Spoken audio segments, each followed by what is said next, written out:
ప్రస్తుతం మనతో పాటు ప్రముఖ ఆధ్యాత్మికవేత్త జ్యోతిష పండితులు రవిశంకర్ శర్మ గారు ఉన్నారు. గురువు గారితో మాట్లాడదాం. నమస్కారం గురువు. నమస్తే అండి. గురుగారు, ధనుస్సు రాశి వాళ్ళకి విశేషంగా 2026 జూన్ నుంచి 2030 వరకు ఏ విధంగా ఉంటుంది? ఏ సంవత్సరాలు ఎక్కువగా జాగ్రత్తగా ఉండాలి? ఏ సంవత్సరాలు ఎక్కువగా వీళ్ళకి యోగాలు వరిస్తాయి అంటారు? ధనుస్సు రాశి వారికి 2026 జూన్ తర్వాత గురువు సప్తమంలో ఉండేటువంటి గురువు అష్టమంలోకి సంచారం చేస్తున్నాడు. అదేవిధంగా అర్ధాష్టమ శని ప్రభావం కూడా ఉంది. ఇప్పటి వరకు గురువు యొక్క బలం అనేది ఒక ఎంత కాపాడుతూ ఉన్నటువంటి గురువు ఎప్పుడైతే అష్టమ ప్రవేశం చేస్తాడో తన యొక్క ప్రభావం అనేది కొంచెం తగ్గుతుంది. కానీ అష్టమంలో వచ్చినటువంటి గురువు ఎగ్జాలేటెడ్ పొజిషన్, అంటే ఉచ్చ స్థితిలోకి వెళ్ళాడు. అక్కడి నుంచి అష్టమంలో నుంచి తన దృష్టి ధనస్థానం మీద కేంద్రీకృతమై ఉంటుంది. కొంచెం ఫైనాన్షియల్గా రికవరీ అనే మూడ్లోకి వెళ్తాడు. కాకపోతే గురుబలం అనేది కేంద్రంలో నుంచి అష్టమంలోకి వెళ్ళినప్పుడు తన యొక్క ప్రభావం అనేది పూర్తిగా ఉండదు. కాకపోతే ఈ యొక్క అర్ధాష్టమ శని ప్రభావం ఏదైతే ఉందో అది 2027 జూన్ తర్వాత తగ్గిపోతుంది. ఎందుకంటే 2027 జూన్లో ఈ యొక్క శని అర్ధాష్టమం నుంచి పంచమంలోకి మారిపోతున్నాడు. 2026 డిసెంబర్కే వచ్చేటప్పటికి తృతీయంలో ఉన్నటువంటి రాహు ధనస్థానంలోకి రాబోతున్నాడు, అంటే మకరంలోకి ప్రవేశిస్తాడు. మకరంలోకి రాహు ప్రవేశం అష్టమంలోకి వచ్చేటప్పటికి గురు సంచారం జరిగినప్పుడు కొంచెం జాగ్రత్తగా ఉండాలి. అంటే 2026, 27 అనేది కొంచెం టఫ్ పీరియడ్ ఈ రాశి వారికి.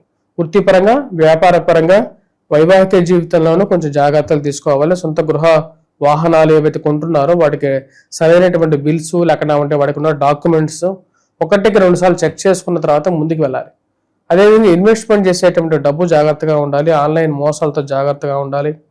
ఫ్రాడ్స్, స్కామ్స్, చిటీ పాటలు ఇలాంటివన్నీ ఎత్తిపోయేవాళ్ళు, ఇలాంటి వాళ్ళు ప్లస్ సంతకాలు పెట్టడం, వేరే వాళ్ళకి హామీ సంతకాలు పెట్టడాలు బ్యాంక్కి, ఇలాంటి విషయాలు చాలా చాలా జాగ్రత్తగా ఉండాలి. ఈ నెక్స్ట్ 2027-28 2027లో చతుర్థంలో ఉన్నటువంటి శని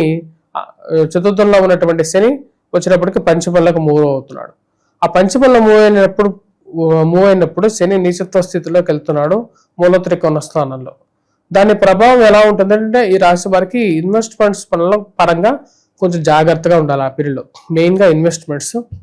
కాకపోతే ఈ పీరియడ్స్ మెయిన్గా 2027 జూన్ నుంచి 2029లో ఇన్వెస్ట్మెంట్స్ పరంగా జాగ్రత్తగా ఉండాలి. వివాహానికి వచ్చేటప్పటికి 2027 జూన్ నుంచి 28 జూన్ వరకు చాలా మంచి పీరియడ్. మరి అదేవిధంగా వ్యాపార పరంగా మళ్ళీ రికవరీ అనేది కూడా దాని తర్వాత 27 జూన్ నుంచి వ్యాపార పరంగా రికవరీ పీరియడ్ గానే ఉంటుంది.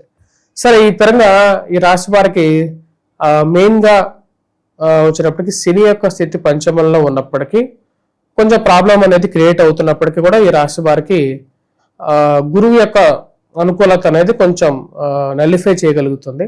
కానీ రాహు ఈ రాశి వారికి వచ్చేటప్పటికి 2028లో జన్మరాశిలోకి సంచారం చేస్తాడు. రాహుకేతువులు మెయిన్గా వచ్చేటప్పటికి రాహు జన్మరాశిలోకి, ధనుసు రాశిలోకి, అదేవిధంగా వచ్చేటప్పటికి కేతు వచ్చేటప్పటికి మనకు కేతు వచ్చేటప్పటికి మిథున రాశిలోకి వస్తున్నాడు అనమాట. అంటే సమసప్తకాలు కానీ కేతు సప్తమంలోకి వస్తాడు, జన్మరాశిలోకి వచ్చేటప్పటికి రాహు ఉంటాడు. ఈ యొక్క పీరియడ్లో వచ్చేటప్పటికి ఈ రాశి వారికి కొంచెం డిస్టర్బెన్స్ అనేది ఉంటుంది. 2028-29 ఎప్పుడైతే రాహు జన్మరాశిలోకి సంచారం చేయడం స్టార్ట్ చేస్తాడో ఆ పీరియడ్లో జాగ్రత్తగా కూడా ఉండాలి.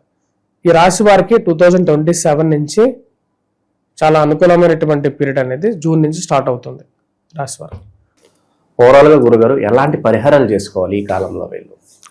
మెయిన్గా ఈ రాశి వారికి అష్టమ శని ప్రభావాలు, అర్ధాష్టమ శని ప్రభావాలు లేవు రాబోతున్నటువంటి 5 years. సో ఆల్మోస్ట్ కొంచెం మొరార్లెస్ బాగానే ఉంటుంది రాశి వారికి. కాకపోతే పరిహారాలు గురించి మనం చెప్పినట్లయితే మెయిన్గా వీరు చేసుకోవాల్సినటువంటి పరిహారాల్లో శని కూడా పెద్ద ఎఫెక్ట్ అని చూపించడం పంచమంలో. మెయిన్గా పిల్లల గురించి కొంచెం చింత ఇదంతా ఉంటూ ఉంటుంది.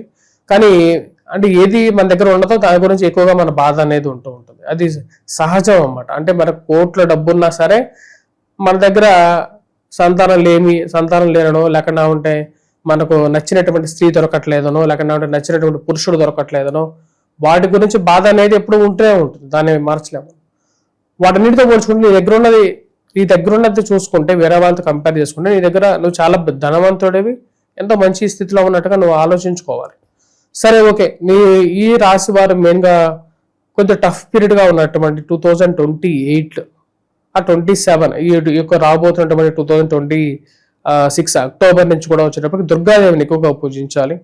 అమ్మవారు మెయిన్గా ఎందుకంటే ఎందుకు పూజించాలి అంటే ధనస్థానంలోకి ఎప్పుడైతే రాహుగ్రహ సంచారం జరుగుతుందో ఈ రాశి వారికి ఫైనాన్షియల్ గా ఇంపాక్ట్ అనేది ఉంటుంది, కోప స్వభావం అనేది ఉంటుంది, దగ్గరగా ఉన్నటువంటి స్నేహితులతో ఎక్కువగా గొడవ పడడం, కొద్ది చిరాకు వాళ్ళ మీద ప్రదర్శించడం ఇవన్నీ స్టార్ట్ అవుతాయి. మెయిన్గా ఈ స్పెక్యులేషన్స్ లో స్టాక్ మార్కెట్ లో పెట్టేటువంటి ఒక అలవాటు ఎవరికైతే ఉంటుందో వాళ్ళు 2027 జూన్ నుంచి 2029 వరకు వ్యాపార పరంగా భారీ ఎత్తున ఇన్వెస్ట్మెంట్ చేసేటప్పుడు కొంచెం జాగ్రత్తగా ఉండాలి. ఎందుకంటే ఈ రాశి వారికి ధనాధిపతి అయినటువంటి శని పంచమంలో నిశ్చిత స్థితిలోకి వెళ్తున్నాడు. అదే విధంగా వచ్చేటప్పటికి 2029 వరకు 30 వరకు ఇంచుమించు అక్కడ ఉంటాడు. ఎందుకంటే 2 సంవత్సరాల 6 నెలల 12 రోజులు. కానీ ఈ రాశి వారికి 2028 జూన్ నుంచి గురువు మంచి స్థానంలోకి వస్తున్నాడు. అంటే మెయిన్ గా భాగ్యస్థానంలోకి వచ్చినటువంటి గురువు ఈ రాశి వారికి వివాహ కారకుడు. వివాహం చేసుకోవడానికి 2028 జూన్ నుంచి 2029 జూన్ వరకు మంచి సమయం. ఆ టైంలో ఈ రాశి వారికి వచ్చేటప్పటికి సంతాన ప్రాప్తి కలగటానికి, వివాహం జరగటానికి, మానసిక ప్రశాంతత పొందటానికి, ఉద్యోగ పరంగా కూడా కొంచెం అనుకూలమైనటువంటి సమయం పొందటానికి అనుకూలంగా ఉంటుంది. మరి ఈ రాశి వారు ఎప్పుడు జాగ్రత్తగా ఉండాలి అంటే 2026 డిసెంబర్ నుంచి జూన్ నుంచి కూడా కొంచెం జాగ్రత్తగా ఉండాలి.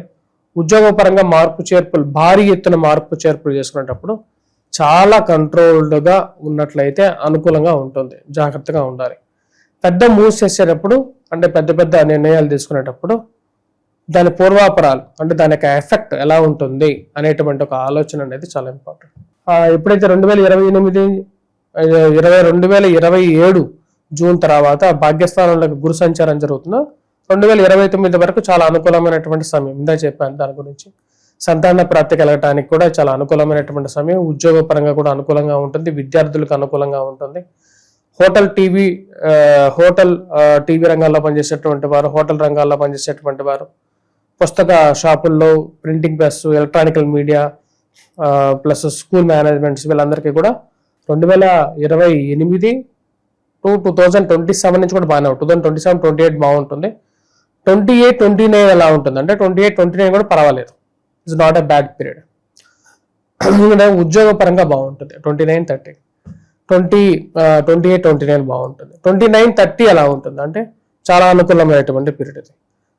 ఈ 29-30లో ఎలా ఉండబోతుందంటే ముఖ్యంగా స్నేహితులతో సత్సంబంధాలు ఏర్పరచుకోవటం, వ్యాపార పరంగా లాభాన్ని స్వీకరించటం ఇవన్నీ స్టార్ట్ అవుతాయి అన్నమాట. అంటే వీళ్ళకి బేసికల్ గా కొంచెం బ్యాడ్ పీరియడ్ అనేది ఈ యొక్క first 2 years bad period. Main గా రాహు యొక్క ప్రభావం ఈ రాశి వారికి, గురువు మళ్ళీ మంచి స్థానుకూలమైనటువంటి స్థితిలోకి వచ్చేది 2027లో రాబోతున్నాడు. 2027 జూన్ తర్వాత రాహు ఎప్పుడైతే మంచి అనుకూలమైనటువంటి స్థితిలోకి వస్తాడో ఆ టైంలో వీరికి చాలా అనుకూలంగా ఉంటుంది. దాని తర్వాత సక్సీడింగ్ ఇయర్స్ అంటే 2027, 28, 29, 30 ఈ 3 years కూడా కొంచెం ఉద్యోగ పరంగా కొంచెం సానుకూలంగానే ఉంటుంది. అదేవిధంగా రాహు గురువు సమసప్తకాలు అయిపోయాయి ఈ రాశి వారికి. మీరు గమనించినట్లయితే 2027 అంటే రాబోతున్న 2026 జూన్ తర్వాత అష్టమంలోకి వెళ్తున్నటువంటి వాడు గురువు, ధనస్థానంలోకి వచ్చేటప్పటికి రాహు వస్తున్నాడు. వీళ్ళిద్దరూ ఒకరికొకరు ఎదురుగా ఉంటారు అన్నమాట. అదేవిధంగా గురుకేతులు కలవబోతున్నారు ఈ సంవత్సరం. దాని యొక్క ప్రభావం ఈ రాశి వారి మీదకి వచ్చేటప్పటికి రాహు యొక్క ప్రభావం గురువు మీద పడడం వల్ల వీరికి వచ్చేటప్పటికి జాబ్ పరంగా స్ట్రెస్, ఫైనాన్షియల్ గా ఫ్యామిలీ పరంగా కొంచెం స్ట్రెస్ ఉంటుంది. సో ఈ రాశి వారు దక్షిణామూర్తి శ్లోకాన్ని పఠించాలి. అదే విధంగా వచ్చేటప్పటికి గురుగ్రహ మంత్ర జపం చేయించుకోవటం. అదే విధంగా ఈ రాశి వారికి వచ్చేటప్పటికి మెయిన్ గా వచ్చేటప్పటికి దుర్గాదేవిని ఎక్కువగా పూజించారు. సప్తసతితో విశేషమైనటువంటి పూజ చేయించటం మా పరిధిలోనే జరుగుతుంది, మా యొక్క ఆధ్వర్యంలో. ఎవరైతే ఇంట్రెస్ట్ ఉన్నారో వాళ్ళు మమ్మల్ని సంప్రదించవచ్చు. అదేవిధంగా నవచండీ హోమం కూడా చేయిస్తాము.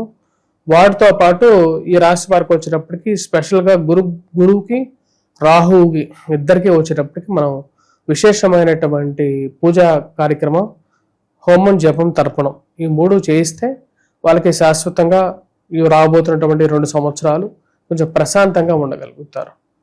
నీకు ఎందుకంటే ఇప్పుడు వచ్చేటప్పటికి కష్టం అనేటువంటిది కొంచెం కాలమే ఉంటుంది. కొన్నిసార్లు ఎలా ఉంటుందంటే కష్టం అనేది మనకు అంటే కొన్నిసార్లు రాత్రి చాలా తొందరగా నడిచిపోతుంటుంది, కొన్నిసార్లు రాత్రి చాలా ఎక్కువ టైం తీసుకుంటుంది. ఎందుకంటే కష్టం అనేది ఎక్కువ టైం తీసుకుంటుంది ఆ యొక్క సమయం గడవటానికి. కానీ సుఖం అనేది చాలా తొందరగా గడిచిపోతుంది. అంటే సుఖమైనటువంటి రాత్రి ఎప్పుడైనా సరే తొందరగా గడిచిపోతుంది. అదే కష్టమైనటువంటి రాత్రి ఒక సంవత్సరం పాటు గడిచినట్టుగా ఉంటుంది. కాబట్టి కష్టకాలంలోనే ఆ కష్టాన్ని తగ్గించుకోవటం కోసం మనం ఇటువంటి పూజాది కార్యక్రమాలు చేయటం జరుగుతుంది. ఓవరాల్ గా ఈ రాశి వాళ్ళకి ఈ 2026 నుంచి 2030 వరకు ఎలా ఉండబోతుందో మంచి విశ్లేషణ అందించు.